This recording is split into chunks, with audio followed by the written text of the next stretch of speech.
Hello and welcome.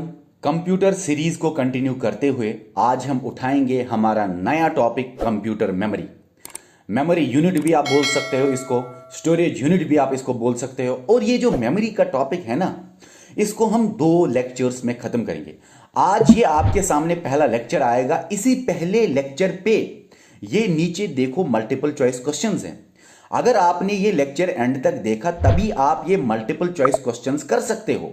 तो कितने multiple choice questions है? 37 मल्टीपल चॉइस क्वेश्चंस है आपके सामने। आप इन क्वेश्चंस को कर सकते हो कब? जब आप ये लेक्चर नंबर 1 समझोगे। देखना समझना इस बात को कि ये multiple choice questions lecture number 1 के बारे में ही हैं। ओके, लेक्चर नंबर 1 में हम कंप्यूटर मेमोरी में क्या पढ़ेंगे, ये वाला पार्ट। कल जो कि लेक्चर नंबर 2 होगा मेमोरी का, जो कि जिसमें हम खत्म करेंगे मेमोरी को, उसमें हम क्या पढ़ेंगे, सेकेंडरी मेमोरी और थोड़ा सा मेमोरी मेजरमेंट्स के बारे में। अब स्टार्ट करते हैं कंप्यूटर मेमोरी। अक्सर बच्चों के दिमाग में होता है कि मेमोरी भी वही है, स्टोरेज भी वही है। हाँ हाँ हाँ हाँ, सही है, सही है, सही है, आप सही हो। दोनों वर्ड्स को हम अक्सर एक दूसरे की जगह यूज करते हैं, लेकिन इन दोनों के दरमियान भी डिफरेंस है। इन दोनों के दरमियान डिफरेंस जानना है हमें। तो डिफरेंस समझिए आप। दोनों में, मेमोरी में भी और स्टोरेज में भी, दोनों में आप सेव करते हो डाटा को, इंस्ट्रक्शंस को, इंफॉर्मेशन को आप सेव करते हो। डिफरेंस कहां पे है? स्टोरेज में आप सेव करते हो डाटा को परमानेंटली, और वो डाटा होता है नॉन वोलाटाइल। नॉन वोलाटाइल का मतलब जो खत्म ना हो, वोलाटाइल का मतलब होता है खत्म होना। नॉन वोलाटाइल डाटा मतलब ही परमानेंट डाटा होता है। अब अगर वोलाटाइल होगा मेमोरी की तरह, वो मतलब टेम्पररी डाटा। समझो इस बात को। अगर आप स्टोरेज यूनिट की बारे में बात कर रहे हो तो सेव आप करते हो कुछ लेकिन परमानेंटली, और वो डाटा जो आपने सेव किया परमानेंटली, वो डाटा होता है नॉन वोलाटाइल डाटा, मतलब कि जो खत्म ना हो आसानी से। अब आप मुझे बताइए, अगर आप कोई चीज परमानेंटली सेव कर रहे हो, जो डाटा खत्म ना हो, नॉन वोलेटाइल, तो वो आप लॉन्ग टर्म के लिए सेव कर रहे हो कि शॉर्ट टर्म के लिए? सर, यहां पे स्टोरेज में लॉन्ग टर्म सेविंग की बात हो रही है। इंफॉर्मेशन को स्टोर करना लॉन्ग टर्म के लिए स्टोरेज यूनिट में होता है। अब मेमोरी यूनिट में इसका अपोजिट होता है। क्या अपोजिट होता है? मेमोरी यूनिट में आप डाटा को टेम्पोररी स्टोर करते हो। मेमोरी जब भी बात हो तो टेम्पोररी डाटा स्टोर होता है, सेव होता है। टेम्पोररी का मतलब ही होता है वोलेटाइल डाटा। वोलेटाइल डाटा मतलब जो खत्म हो। हाँ सही है, ये भी सही है कि वोलेटाइल का मतलब होता है जब पावर ऑफ होके खत्म हो, और नॉन वोलेटाइल का मतलब होता है जब पावर ऑफ होके ना खत्म हो। ये पावर ऑफ वाला मसला हम नीचे पढ़ेंगे। फिलहाल इतना ही जानो, मेमोरी में आप टेम्पोररी सेव करते हो, मेमोरी में आप वोलेटाइल डाटा सेव करते हो। मेमोरी में वोलेटाइल डाटा सेव होता है, टेम्पोररी डाटा सेव होता है मेमोरी में, इसीलिए शॉर्ट टर्म के लिए सेविंग होती है। यहाँ पे स्टोरेज यूनिट में परमानेंटली, नॉन वोलेटाइल और लॉन्ग टर्म के लिए सेव होता है। समझा आपने? किस में लॉन्ग टर्म के लिए सेव होता है? इसमें। शॉर्ट टर्म के लिए इसमें। टेम्पोररी डाटा कहाँ पे? मेमोरी में। और वोलेटाइल वाला मेमोरी में। समझा आपने, समझा आपने, समझा आपने। अब जो ये कंप्यूटर मेमोरी का टॉपिक है, याद रखना मेमोरी को 2 में डिवाइड किया गया है। इसके 2 टाइप्स हैं। अक्सर आता है ये भी सवाल, कंप्यूटर मेमोरी के कितने टाइप्स हैं, कितने मेन टाइप्स? 2 हैं। तो याद रखना 2 मेन इसके टाइप्स 2 हैं। एक है प्राइमरी मेमोरी और दूसरा है सेकेंडरी मेमोरी। प्राइमरी मेमोरी का और 2 नाम है, जैसे कि मेन मेमोरी और इंटरनल मेमोरी। सेकेंडरी मेमोरी के भी 2 नाम है, जैसे कि एक्सटर्नल मेमोरी या ऑक्सिलरी मेमोरी। सेकेंडरी मेमोरी बोलो, एक्सटर्नल मेमोरी बोलो, ऑक्सिलरी मेमोरी बोलो, एक ही बात है। प्राइमरी बोलो, मेन बोलो, इंटरनल बोलो, एक ही बात है। ठीक है, अच्छा। अब सर ये 2 टाइप्स में तो मेमोरी को डिवाइड किया गया है, सही है, सही है, सही है। अब एक बात आप याद रखना कि ये जो प्राइमरी मेमोरी है ना और सेकेंडरी मेमोरी है, इनमें थोड़ा सा डिफरेंस हम पहले ही जान लेते हैं ताकि आगे इजी हो पढ़ना। याद रखना, primary main internal memory fast होती है और secondary external auxiliary memory slow memory होती है।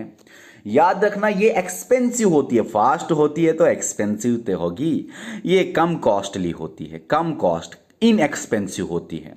मगर ये तो आपने इसके फायदे दो समझे, लेकिन एक नुकसान भी देखो ना। प्राइमरी मेमोरी स्मॉल साइज वाली मेमोरी ही होती है और सेकेंडरी मेमोरी अक्सर लार्ज साइज वाली ही मेमोरी होती है। तो इन तीन चीजों को दिमाग में रखो। प्राइमरी मेमोरी फास्ट एक्सपेंसिव मगर small size, secondary memory slow inexpensive मगर लार्ज डाटा यहां पे सेव किया जाता है। सही है सर। अब याद रखना कि इसको हम आगे पढ़ेंगे, वर्चुअल मेमोरी को लास्ट में पढ़ेंगे, थोड़ा सा आगे समझो इस बात को। ये प्राइमरी मेमोरी के कुछ टाइप्स है। टाइप्स से पहले आप सर मुझे बताइए, ये प्राइमरी मेमोरी का नाम प्राइमरी मेमोरी क्यों है, मेन मेमोरी क्यों है, इंटरनल मेमोरी क्यों है, ये नाम क्यों पड़ा है? ऐसा क्या है इसमें कि ये प्राइमरी है और ये सेकेंडरी है? समझना इस बात को।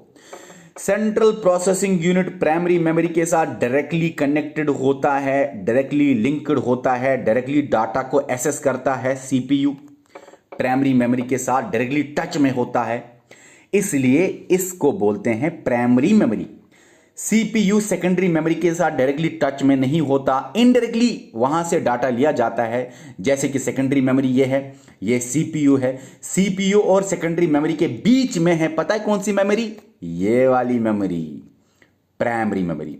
सेकेंडरी मेमोरी से पहले डाटा कॉपी होता है प्राइमरी मेमोरी में और फिर सीपीयू प्राइमरी मेमोरी के साथ डायरेक्टली तो लिंक होता है। मैंने बोला ना, बताओ मुझे भाई, प्राइमरी मेमोरी में ऐसा क्या खास है जो इसमें नहीं है?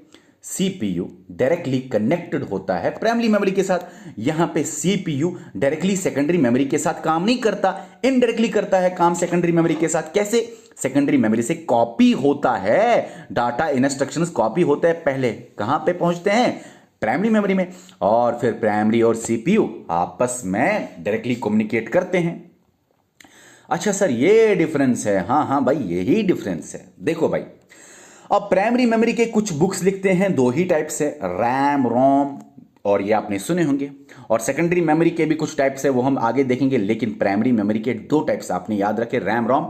लेकिन और भी कुछ टाइप्स हैं जो कि प्राइमरी मेमोरी के अंदर ही आते हैं।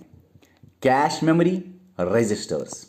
अगर अब सवाल होगा कि इनमें से प्राइमरी मेमोरी के कौन कौन से टाइप्स होंगे, नीचे सिर्फ रैम रोम होगा तो आपको देना है रैम और रोम, प्राइमरी मेमोरी के दो टाइप्स। लेकिन अगर नीचे होगा कैश मेमोरी, रजिस्टर भी, तब आप ऑल ऑफ द अबव लिखोगे सारे। ये एक बार सवाल आए हैं, मैं ये सवाल देख देख के आपको पढ़ा रहा हूं। अगर कैश मेमोरी भी, रजिस्टर भी होगा और आपको लिखना पड़ेगा फिर all of the above, primary में रैम भी, रोम भी और बाकी सब भी। नॉर्मली सवाल आएगा आपको कौन सी प्राइमरी मेमोरी है, तो आप रैम रोम लिख लीजिए। अगर ये दो भी हो तो इसको नहीं भूलना, दोनों को लिख लेना, चारों को लिख लेना, दोनों को नहीं चारों को। प्राइमरी मेमोरी और मेन मेमोरी या इंटरनल मेमोरी जो है, जिसके साथ सीपीयू डायरेक्टली काम करता है, जिसके चार टाइप्स हैं। रैम रोम तो आपको पढ़ना ही है, ये तो हर एक बुक में लिखा हुआ है। लेकिन कैश मेमोरी भी इसी के अंदर आती है, रजिस्टर भी इसी के अंदर आती है। सर अब क्या है ये रैम रोम, कैश, रजिस्टर, ये हम आगे भी देखेंगे। फिलहाल हम सिर्फ नाम जानेंगे और थोड़ा सा आपको मैं बताऊंगा। देखो, मैंने यहां पे सीपीयू सेंट्रल प्रोसेसिंग यूनिट के अंदर ही एक मेमोरी रखी, जिसके बारे में आपने थोड़ा सा पिछले लेक्चर्स में पढ़ा है। मैंने सीपीयू के अंदर ही एक मेमोरी रखी, उस मेमोरी का नाम मैंने दिया रजिस्टर्स। और रजिस्टर होती है टॉप पे मेमोरी, सबसे टॉप पे मेमोरी। टॉप पे मेमोरी सर क्या होता है? ये टॉप पे मेमोरी भाई, ये हम पढ़ेंगे ना, टॉप पे, सेकंड टॉप पे, थर्ड, फोर्थ, फिफ्थ, सिक्स्थ, ये हम पढ़ेंगे, टेंशन मत लीजिए। तो सीपीयू का रजिस्टर जो मेमोरी होती है वो बहुत ज्यादा कॉस्टली होती है, सबसे ज्यादा कॉस्टली, हम पढ़ेंगे नेक्स्ट स्लाइड में। अब सर सीपीयू के साथ रजिस्टर होता है, हमने पढ़ा था कि सीपीयू का जो डाटा यूज होता है, रजिस्टर उसको करंटली जो डाटा एग्जीक्यूट होगा, सीपीयू उसको रखता है अपने पास, ये सारी चीजें हमने पढ़ दी। लेकिन एक मेमोरी होती है जिसको बोलते हैं कैश मेमोरी। कैची मेमोरी बोलो, कैश मेमोरी बोलो, कोई गलत नहीं है, कैश मेमोरी बोलते हैं इसको। अब ये जो कैश मेमोरी है ये कनेक्टेड होता है किसके साथ? एक तो सेंट्रल प्रोसेसिंग यूनिट और दूसरा प्राइमरी या मेन या इंटरनल मेमोरी, या आप उनमें बोलो रैम के साथ, क्योंकि प्राइमरी, मेन या इंटरनल मेमोरी में रोम भी है ना। तो किसी बुक में अगर आपको सवाल आए कि कैश मेमोरी किस किस के दरमियान होती है, एक साइड तो सीपीयू आपको लिखना ही है, दूसरे साइड से रैम लिख लीजिए, अगर रैम ऑप्शन में ना हो फिर आप लिख लीजिए प्राइमरी या मेन मेमोरी या इंटरनल मेमोरी। समझे आप? कैश मेमोरी क्या होती है? एक ऐसी मेमोरी जो सीपीयू और ये देखो एरो यहां से रैम के दरमियान है। रैम अगर ऑप्शन में ना हो फिर याद रखना प्राइमरी ये होगा। अब अगर सर दोनों हो तो इसको सेकंड आप प्रेफरेंस देना, पहली प्रेफरेंस रैम और सीपीयू को। याद रखना रैम और सीपीयू के दरमियान कैश मेमोरी होती है। सर क्यों होती है, क्यों होती है, क्यों होती है? देखो भाई, सीपीयू को काम करना है रैम के साथ, यहां से डाटा को लेना है सीपीयू में, टाइम लगता है, दूर है रैम, इसलिए सीपीयू के साथ ही एक मेमोरी होती है कैश मेमोरी। तो रैम से इसमें आती है डाटा ताकि जल्दी स्पीड बढ़ जाए। मगर कैश मेमोरी में वो डाटा होता है जो फ्रीक्वेंटली यूज डाटा हो, जो बार बार सीपीयू यूज करता है ना, वो कैश में स्टोर होता है ताकि जब यूजर फिर से यूज करे तो जल्दी काम चले। क्यों क्यों फिर से यूज करे? अरे फ्रीक्वेंटली यूज डाटा जब यूज करता है ना कोई यूजर, जल्दी जल्दी कोई काम करता है सीपीयू के साथ, तो सीपीयू क्या करता है, जब बार बार काम करता है तो कैश मेमोरी में वो बार बार काम करना कैश मेमोरी में स्टोर होता है ताकि जब फिर से आप काम करने आओ तो स्पीड बढ़ जाए, रैम से इतनी दूर से डाटा को लेना ना पड़े, सीपीयू में कैश मेमोरी से ही डाटा को लेना पड़े। तो कैश मेमोरी से क्या होता है, स्पीड बढ़ जाती है, स्पीड बढ़ जाती है, जिसको हम आगे भी पढ़ेंगे। अब जानो इस बात को कि ये जो primary memory main internal memory है जिसके साथ सीपीयू डायरेक्टली काम करता है, उसमें कैश मेमोरी और रजिस्टर तो हो गया, लेकिन रैम रोम ये दो मेन है। यही दो आपको याद रखने हैं, बहुत मेन चीजें हैं ये। देखो अब याद रखना ये रैम क्या है, रोम क्या है। रैम की फुल फॉर्म है रैंडम एक्सेस मेमोरी, रोम की फुल फॉर्म है रीड ओनली मेमोरी। अब जो ये रैम है और रोम है उनमें डिफरेंस तो हम आगे पढ़ेंगे क्योंकि हमें इस लेक्चर में यही तो पढ़ना है, लेकिन थोड़ा सा जान लेते हैं। याद रखना इस रोम में BIOS होता है। और एक बात समझो, पता है आपको जब कंप्यूटर ऑन होता है ना, जब कंप्यूटर ऑन होता है सबसे पहले एक्टिव कौन होता है, सबसे पहले एक्शन में कौन आ जाता है, सबसे पहले ऑन कौन होता है, रैम के रोम? याद रखना सबसे पहले रोम एक्टिव हो जाता है।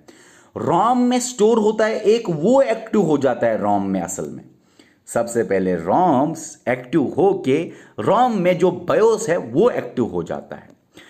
कंप्यूटर को ऑन करते ही रोम पहले एक्टिव हो जाता है, इस्तेमाल किया जाता है, और रोम में भी क्या इस्तेमाल किया जाता है, बायोस। बायोस क्या है, बेसिक इनपुट आउटपुट सिस्टम, जो कि कहां पे स्टोर किया जाता है, रोम में। फिर से बोलूंगा, बेसिक इनपुट आउटपुट सिस्टम जो कि कहां पे स्टोर होता है, रोम में। ये बेसिक इनपुट आउटपुट सिस्टम क्या है, सबसे पहले बेसिक इनपुट आउटपुट बोल रहा है सबसे पहले जब कंप्यूटर को ऑन किया जाता है तो इनिशियलाइज यही करता है, स्टार्टिंग यही देता है। इनपुट आउटपुट जितने भी डिवाइसेस है उनको ऑन यही करता है, चेक करता है कौन सा लगा है, इनपुट में कौन सा लगा है, आउटपुट में कौन सा खराब है, कौन सा सही है, किसको लाइट देनी है, किसको लाइट नहीं देनी है। मतलब कि सबसे पहले BIOS स्टार्टिंग के टाइम, ऑन करते टाइम BIOS एक्टिव हो जाता है। तो बताइए भाई रैम होता है कि रोम होता है? भाई रोम होता है, रोम में भी BIOS ही एक्टिव हो जाता है। अब हम पढ़ेंगे आगे कुछ चीजें, अगर आपके दिमाग में रह जाती हैं सवाल आगे क्लियर हो जाएगा क्योंकि यही तो आगे पढ़ना है। रैंडम एक्सेस मेमोरी ये वोलाटाइल है, रीड ओनली मेमोरी ये नॉन वोलाटाइल है। अब वोलाटाइल नॉन वोलाटाइल आपको पता है, वोलाटाइल मेमोरी वो मेमोरी होती है जो कि होगी डिलीट, जो कि टेम्पोरेरी होगी, जो कि खत्म होगी। वोलाटाइल होती है खत्म होने वाली मेमोरी। कब कब कब कब कब? जब पावर ऑफ होगा, जब पावर चला जाएगा तो वोलाटाइल मेमोरी खत्म हो जाती है, वहां से सारा डाटा चला जाता है। अब वोलाटाइल और नॉन वोलाटाइल में एक बात कहना चाहूंगा, याद रखना इसको हमेशा के लिए। जितना भी आप ये पढ़ोगे, चाहे सेकेंडरी मेमोरी पढ़ोगे, चाहे प्राइमरी मेमोरी का दूसरा पार्ट पढ़ोगे, रोम, वो सारा आता है नॉन वोलेटाइल मेमोरी में। मतलब कि डाटा ऑफ करते हुए डाटा खत्म नहीं होता, डाटा रिटेन होता है, डाटा वहीं रहता है, डाटा रिटेन होता है, वहीं रहता है, परमानेंटली होता है, खत्म नहीं होता जब आप पावर को ऑन ऑफ करते हो या पावर जब चला जाता है। वोलेटाइल क्या है? वोलेटाइल होता है खत्म होने वाला, टेम्पोररी मेमोरी, टेम्पोररी मेमोरी, खत्म होने वाली मेमोरी, शॉर्ट टर्म मेमोरी। और वोलेटाइल मेमोरी क्या मतलब, कब होगी खत्म, कब शॉर्ट टर्म, कब खत्म होगी? जब पावर ऑफ होगा, जब पावर ऑफ होगा, जब पावर ऑफ होगा तो वोलेटाइल मेमोरी में से सारा डाटा लूज हो जाता है और यहां पे सारा डाटा रिटेन रहता है, वहीं रहता है, लूज नहीं होता। बताइए भाई, पावर ऑफ होने पे कहां से डाटा सारा खत्म हो जाता है? यहां से। डाटा लूज होता है यहां से कंटेंट्स लूज नहीं होते हैं, यहां से रिटेन होते हैं सारे कंटेंट्स, डाटा रिटेन होता है। तो सर ये सारी मेमोरी नॉन वोलेटाइल है। परमानेंट ये वाली मेमोरी टेम्पोररी। ये वाली मेमोरी का मतलब पता है भाई? रैम के साथ साथ ये भी और ये भी, ये तीनों मेमोरी टेम्पोररी, वोलेटाइल। और आप इस तरह भी समझ सकते हो, प्राइमरी मेमोरी या मेन मेमोरी या इंटरनल मेमोरी में एक मेजर पार्ट है टेम्पोररी मेमोरी और एक पार्ट है permanent memory, non volatile permanent. ये है टेम्पोररी, वोलेटाइल। ठीक है सर, मतलब रैम में जो भी काम करते हैं अगर पावर चला गया तो वो खत्म हो जाएगा, रोम में जो भी है वो खत्म नहीं होता, पावर ऑफ हो या ऑन हो कोई मसला नहीं। समझो इस बात को आप। अच्छा, ये भी कभी आता है सवाल रैंडम एक्सेस मेमोरी में। ये रैंडम एक्सेस मेमोरी है, रैंडम खासकर, इसका मतलब क्या होता है? रैंडम का मतलब होता है आप किसी भी डाटा को, किसी भी चीज को डायरेक्टली सिलेक्ट कर सकते हो या आप जंप कर सकते हो, किसी भी चीज को आप जंप कर सकते हो। तो याद रखना रैम क्या है, इसको ऐसे याद रखो, एरो को ऐसे कंफ्यूज नहीं होना है। इस एरो का मतलब पता है क्या है? ये जो ऊपर वाली एरो है इसका मतलब क्या है? एक पार्ट है ये प्राइमरी मेमोरी का, दूसरा ये है और तीसरा ये है कैश मेमोरी और बाकी रजिस्टर। ठीक है, ये प्राइमरी मेमोरी के पार्ट्स है, टाइप्स है। लेकिन याद रखना ये रैम क्या है? ये RAM and access memory, random access memory का मतलब क्या होता है? मतलब होता है आप एक्सेस कर सकते हो रैंडमली, डायरेक्टली आप एक्सेस कर सकते हो, डायरेक्टली आप सिलेक्ट कर सकते हो, डायरेक्टली आप जंप कर सकते हो, किसी भी लोकेशन पे, मेमोरी लोकेशन पे आप जंप कर सकते हो, वहां पे डाटा के बारे में आप काम कर सकते हो। ठीक है सर, ये समझ आ गया रैंडम एक्सेस मेमोरी। अब रैंडम एक्सेस मेमोरी का मतलब हम आगे पढ़ेंगे रीड राइट के मामले में। इसमें रीड भी होता है, राइट भी होता है। फिलहाल आप थोड़ा सा जान लो, आगे आपको और ज्यादा इंफॉर्मेशन मिलेगी। ये रीड ओनली मेमोरी है। अब हम थोड़ा सा नाम ही जानेंगे, सिर्फ नाम जानेंगे। याद रखना RAM, random access memory, read only memory. RAM में दो टाइप्स है, स्टैटिक रैम और दूसरा है डायनेमिक रैम। रोम में तीन टाइप्स हैं, एक है प्रोग्रामेबल रीड ओनली मेमोरी, दूसरा है erasable programmable read only memory, तीसरा है electrically erasable programmable read only memory. अच्छा ठीक है, समझो इस बात को भाई। रीड ओनली मेमोरी के तीन टाइप्स याद रखे ना, ये है प्रोग्रामेबल रीड ओनली मेमोरी, ये है erasable programmable read only memory, ये है electrically erasable programmable read only memory. Sir ठीक है, ये टाइप्स के बारे में बताओ। अरे भाई आगे तो ये बताना है ना, रुको अभी बस नाम जान लो। थोड़ी कुछ चीजें मैंने साथ साथ बोली, लेकिन फिलहाल नाम जानना है, काफी है अगर आप नाम जानोगे।